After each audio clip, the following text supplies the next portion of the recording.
की आपल्यासमोर दोन मराठी संघ असतील, पक्ष असतील, मग तो बीजेपी असेल किंवा गद्दार हिंदे पक्ष असेल. मलाही माहिती आहे, तुम्हालाही माहिती आहे, त्यांच्याकडे अमाप पैसे आहेत. कसले पैसे आहेत त्यांच्याकडे सांगा ना. कष्टाचे कमवलेले आहेत का?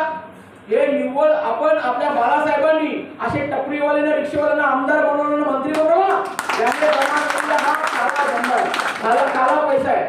आणि हेच वाचवण्यासाठी हे लोक आज आपल्या पक्षाची गद्दारी करत.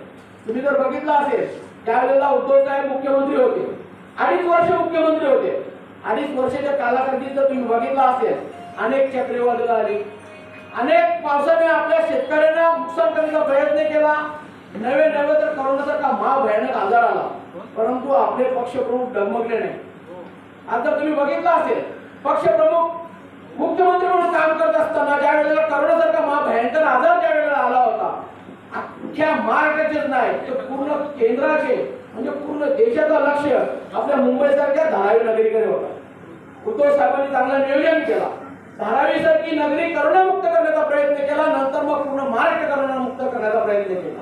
म्हणूनच WHO जी ऑल इंडियाची जी आरोग्य सेवा असते, ती संघटना असते, त्या संघटनेने एकदा नाही, दोनदा नाही, 3 वेळा उत्कृष्ट मुख्यमंत्री म्हणून अख्ख्या भारत देशामध्ये उद्धव साहेबांना सन्मानित केले. फुकट मिळते का सन्मान? आज आपल्या दादांनी सांगितलं की मलाही आज सन्मान मिळणार होता, मलाही सन्मानासाठी बोलवला होता, परंतु माझा शेतकरी आज अडचणीत आहे, माझा शेतकरी हवालदिल झालेला आहे, त्याला कुठे आपल्याला तुम्ही न्याय देऊ शकत नाही, माझा सरकार त्याला मदत करू शकत नाही, आम्ही सत्कार किंवा सन्मान घेऊन करू काय? खरोखर दादा मला अभिमान वाटतोय की माझ्या पक्षामध्ये असे कार्यकर्ते आज आहेत. हा उद्धव साहेबांनी मुख्यमंत्र्यांमध्ये काम करत असताना अनेक प्रकारच्या योजनेच्या माध्यमातून लोकांपर्यंत पोहोचण्याचा प्रयत्न केला. शेतकऱ्यांना एक हाती त्या टायमाला कर्जमाफी केली, असा एकमेव मुख्यमंत्री उद्धव साहेब. म्हणूनच या लोकांना पटलं नाही. आज केंद्रामध्ये रंगाबिल्ला जो बसलेला आहे ना, त्यांच्या लक्षात आला जो महाराष्ट्रामध्ये नेतृत्व करतोय, हा उद्या सकाळ या केंद्रावर नेतृत्व करेल, या भारत देशावर नेतृत्व करेल, म्हणून यांच्या हातात पंख छाटले पाहिजे. आणि त्यांनी या गद्दारांना निंदेला बरोबर घेऊन उद्धव साहेबांच्या पाठीत खंजीर फुंकण्याचं काम केलं. आज तुम्ही बघा, केंद्रामधून कुठलाही मंत्री येऊ दे, अमित शहा येऊ दे, नरेंद्र मोदी येऊ दे, ज्या वेळेला त्यांच्या महाराष्ट्रामध्ये ज्या सभा होतात, त्या सभेमध्ये जर 1 तास काही भाषण करते, त्याच्यामधून 45 ते 50 मिनिटं फक्त उद्धव साहेबांवर, आदित्य साहेबांवर, मातोश्रीवर, शिवसेनेवर बोलणार. कारण बाकी त्यांना मुद्दाच नाही. शेतकऱ्यांच्या विषयी कधी बोलतात का? विद्यार्थ्यांच्या विषयी कधी बोलतात का? शिक्षणाच्या विषयी कधी बोलतात का? आरोग्याच्या विषयी कधी बोलतात का? या विषयावर बोलायला टायमिंग नाही. नोकऱ्यांच्या विषयी कधी बोलतात का? बेरोजगारीच्या विषयी कधी बोलतात का? आमच्या महिला सुरक्षित राहतील याविषयी कधी बोलतात का? त्या विषयावर त्यांना बोलण्याचा वेळच नाही. त्यांना फक्त उद्धव साहेबांवर टीका करायची, आदित्य साहेबांवर टीका करायची, आपल्या पक्षावर टीका करायची आणि टीआरपी वाढवायचं काम करायचं. आज उद्धव साहेब गंभीर आहे, ठीक आहे, त्यांच्याकडे आरोग्याच्या दृष्टिकोनाने ते थोडेसे थकले असले तरी सुद्धा आज उद्धव साहेबांना ज्या पद्धतीने लांडणी घेण्याचा प्रयत्न केलेला आहे ना, तुमच्या आमच्या निष्ठावंतांच्या मुलं उद्धव साहेब आज खंबीरपणे पूर्ण महाराष्ट्रामध्ये फिरत आहेत.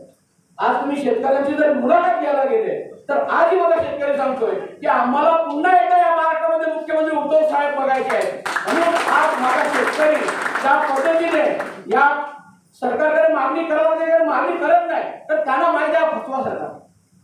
आपण ज्या पद्धतीने आज ज्या जिल्हा परिषदेच्या निवडणुका आलेल्या, पंचायत समितीच्या निवडणुका, किंबहुना तुमच्या नगरपंचायतच्या निवडणूक आलेल्या आहेत, या निवडणुकीमध्ये आपला निष्ठावंत कार्यकर्त्याला उमेदवारी मिळेल ही मी तुम्हाला या व्यासपीठावर खंबीरपणे सांगतो. मित्रांनो, मित्रपक्षाने आपल्याबरोबर जरूर राहावं, आपण आघाडीमध्ये आहोत, परंतु जर माझा मित्र पक्ष जर आमच्या बलाढ्य अशा मतदारसंघामध्ये जर घाण घालण्याचा प्रयत्न करत असेल किंवा हट्ट करण्याचा प्रयत्न करत असेल, तर मग आम्हाला एकटा दौरे करायला लागलं तरी आम्ही मागे पुढे हटणार नाही. आम्ही निवडणुका जिंकण्याचा प्रयत्न. माझा कार्यकर्ता नाराज नाही झाला, माझा शिवसैनिक नाराज नाही झाला. मला माझ्या शिवसैनिकांना टिकवलं पाहिजे, म्हणून आपण जिल्हा परिषदेची आतापासूनच तयारीला लागा, पंचायत समितीच्या आतापासूनच तयारीला लागा, चाचपणी करा. तालुका प्रमुखांना तुम्ही विनंती करेन, तुमच्या माध्यमातून आपली जी वरिष्ठ मंडळी आहे जिल्ह्या तालुक्यामध्ये आहेत यांना बरोबर घेऊन, युवासेना पदाधिकारी असतील, महिला आघाडी असतील, यांना बरोबर घेऊन आता तुम्ही प्रत्येक जिल्हा परिषद गटामध्ये गणामध्ये जाऊन कॉर्पोरेट मिटिंग घ्या, आढावा घ्या. जिथं जिथं आपली ताकद असेल तिथे कुठलीही शीट सोडण्याचा प्रयत्न करू नका. हा जिल्हा प्रमुख तुमच्या पाठीशी खंबीरपणे उभा आहे.